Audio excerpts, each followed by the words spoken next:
The hospital walls were just as he remembered, empty, threatening, and cold. The beige paint on them may have been put there for calming effects, but Taichi never understood how that could work in a hospital. It definitely didn't work on him. Why does it have to be so scary? How do they want people to come here like this? He sighed and hid his head in his palms, trying to ignore the much larger and disturbingly dark new bruises that appeared on his forearms. He had to stay calm. Maybe he was worried for nothing and the bruises were just some byproduct of his nightmares. It could be that he was just tossing around too much and hitting himself on the bed frame and nightstand, but he didn't want to risk anything. He had seen what their family curse of hemophilia could do to a person if left untreated. He wasn't going to risk that. If he was bleeding somewhere, he had to know and do something about it. Especially if the place was his brain. His phone clinked with a new message from Hayato, letting him know he arrived at the gymnasium for practice. Smiling, Taichi tapped in a good luck response, his heart sinking as he hit send. He wished his boyfriend was there with him, if only for moral support. However, his partner had practice that day, and Taichi would be damned if he made him miss it. And he didn't want to spook him unnecessarily either. It didn't have to be anything serious after all, but Hayato with his super caring personality would probably freak out anyway. Especially since he didn't know about the hemophilia. You will have to tell him eventually though. The longer you put it off, the worse it's going to be. As if it wasn't going to be bad already. Kawanishi-san?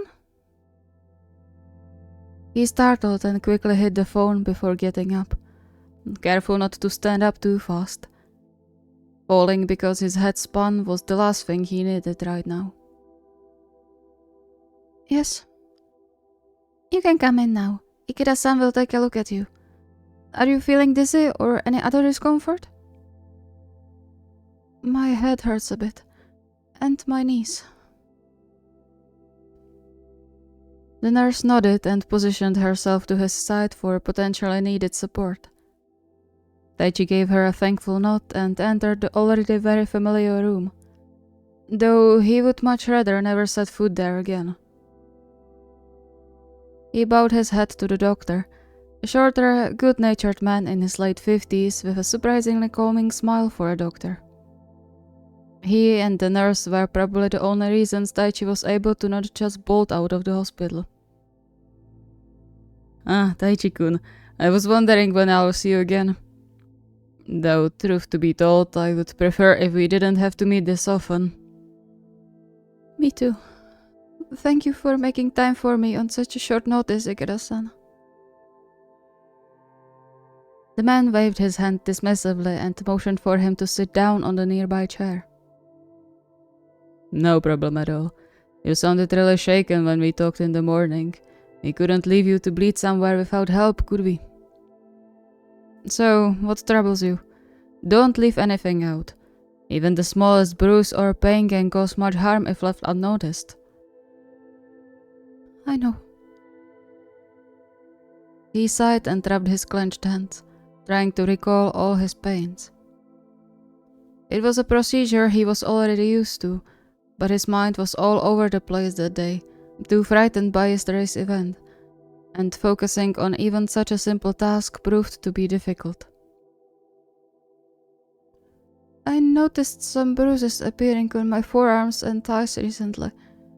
My knees also started to hurt in the morning, and my head's been hurting for a few days already. That's why I called you. I've been really tired recently. So much that when I fell asleep yesterday, my partner couldn't wake me up.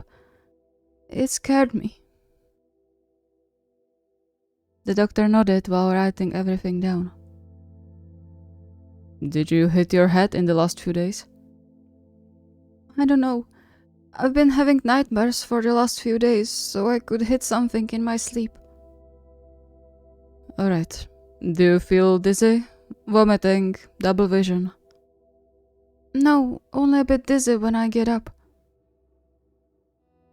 Ikeda frowned slightly and made some notes before he pushed himself closer to inspect Taichi's knees. Taichi hissed even with the lightest touch, startled to see the joints were now much more swollen than when he left the flat, and his skin was burning up. I see. That could be from low blood pressure, since you seem to be bleeding into your muscles and at least your knees as well. Given what you told me, I don't think there's any bleeding into your brain, but I'll send you downstairs for a CT scan to be sure. They will take you immediately, since this could be a serious issue if we leave it for too long. Taichi shivered, wishing more than before Hayato was with him. He could at least hold his hand.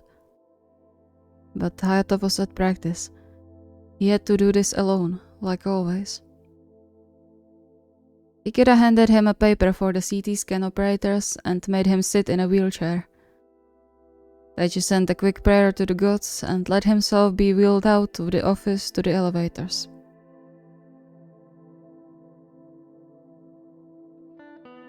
Well, the good news is there's no damage or bleeding to your brain. Your headaches are probably just a result of the lack of sleep. Relief washed over Taichi like a giant wave with the doctor's words. He could deal with the more usual symptoms of hemophilia. He was used to that. It was still unpleasant and limiting, sure, but at least he didn't have to be scared of dying unexpectedly. For now. However, your clotting factors seem to be really low given the size and color of the bruises, so we will have to go with heavy replacement therapy again. Tension returned to Taichi's shoulders. No matter how often he went through the procedure, he still hated the sight of getting the tube inserted into his vein, but it was the only way he could get better. I understand. Have you thought about the recombinant clotting factors I told you about? Taichi sighed. The recombinant clotting factors were his ticket to not having to visit the hospital so often, as they could be stored and used at home. But I can't afford that. Even with insurance, preventive therapy is too expensive. We have trouble to even afford rent and food sometimes. I can't use our budget on this. You know we could make it work out somehow, right? I'll help you with it. And I'm sure your partner would rather have you home and healthy than argue with you about your budget. He pierced Taichi with a strict look. You haven't told him yet, did you? Taichi lowered his eyes and shook his head. I know I should. It's just... there was never a good opportunity. I think we both know that's not the real reason. Remember, you'll scare him much more if you start bleeding suddenly and he won't know what's going on. Taichi slumped deeper into the chair, feeling like a scolded kid again. Though this was much more pleasant than when he was yelled at by his father. I know. I will tell him. As if on cue, his phone suddenly buzzed with a new message. Ikeda motioned for him to take a look while he went to prepare the needle and the bag with clotting factors. Is something going on? You're uneasy, aren't you? How can you even tell? Call it sixth sense, or soulmate. I just know you aren't well, so what's going on? Taichi squeezed the phone in his hand. He really wanted to write that everything was fine and he didn't have to worry about him, but the doctor's words kept resonating through his head and stopping his fingers above the keyboard. You have to tell him. He's already worried. At least he'll know what's going on instead of worrying about unknown stuff. With his heart pounding hard, he tapped in a different response. How long until you finish practice? About half an hour. Why? What's happening? It's nothing serious, I swear. I just need to tell you something, and I think it will be better here. Here? In hospital. Hospital? What happened? Are you hurt? Or sick? I'm coming there. Wait, you said half an hour? I don't care. I'll tell the coach it's emergency. I should be there with you. Wait, no, just finish the practice, okay? It's not urgent, I swear. I can't focus anyway. I'll be there soon. Which part of hospital? Hematology, 3rd floor. He bit the inside of his cheek upon seeing Hayato read the message, noticing his hands were trembling. It's okay. You'll understand. Alright, shall we? Daichi nodded stiffly, groaning when the pain from his knees shot up into his hips. He really wished he could afford the preventive therapy to save himself the pain, but that was something he could only afford to dream about right now. He lay down on the medical bed and let the doctor do his work, wincing when the needle slid under his skin. It didn't take long before he heard fast footsteps rushing through the hallway. Well, the whole hospital probably heard it. The sharp knock made Taichi's heart jump into his throat, but in a way, he was glad Hayato was coming to him, despite the surely impending anger and lecture. The nurse opened the door, revealing a bit disheveled-looking Hayato, his ruffled hair lying unusually flat and bright red cheeks telling Taichi he ran at least the last portion of the way. Guilt stunk in his chest. The fact he forced his fiancée to run when he just started to exercise normally hurting more than his cursed blood. Hello, you are... Yamagata, Kawanishi's partner. I'm sorry I barged here like this, but he said he should be here. Oh, yes, come in. Please don't get spooked. Hayato hesitated before entering the room, his eyes immediately fixing on Taichi still lying on the bed with a needle in his arm. Hey. A mix of emotions from confusion to worry flushed over Hayato's face, his hands clenching and unclenching as if he wasn't sure what to do with them. What's going on? I'll explain, I promise. Just... could you come here now? Please. Quickly shaking off the stupor, Hayato rushed to his side, gently squeezing his hand.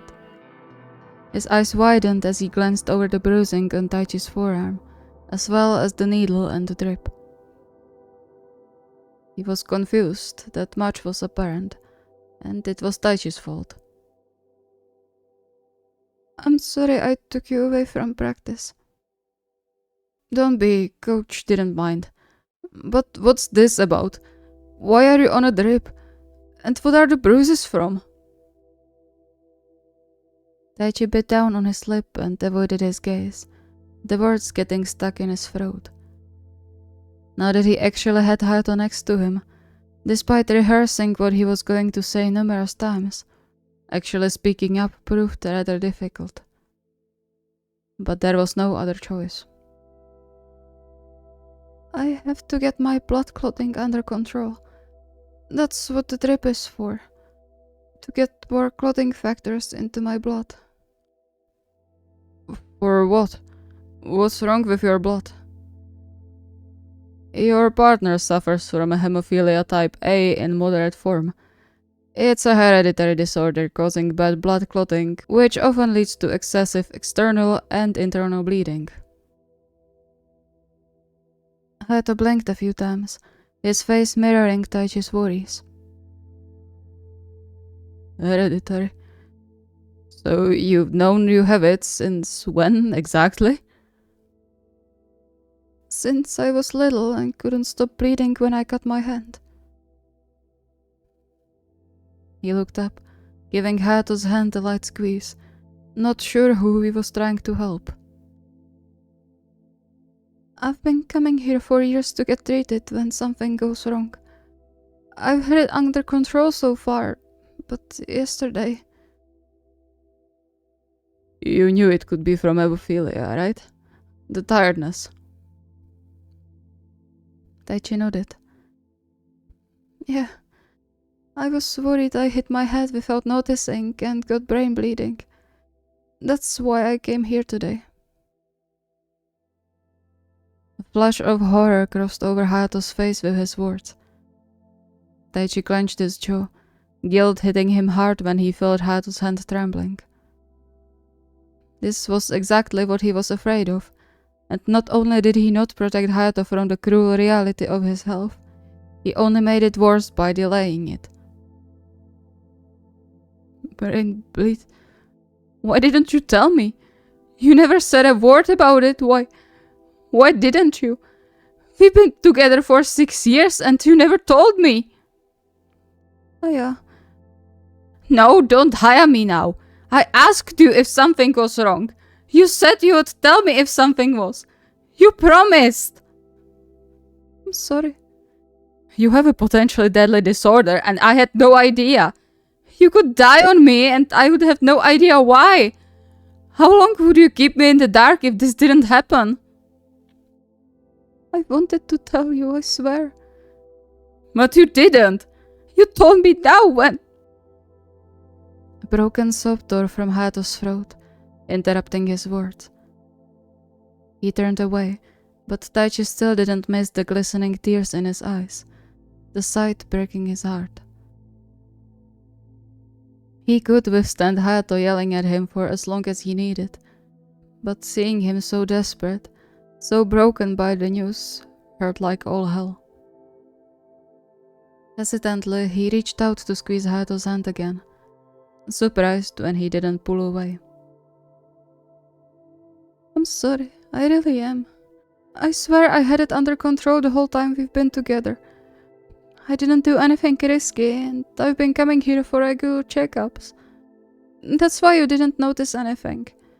I know it was wrong not to tell you, but I didn't want you to worry. I'm sorry. Hayato sniffed and wiped his eyes, still not looking back at him, but at least he didn't leave or smack his hand away. You would die, right?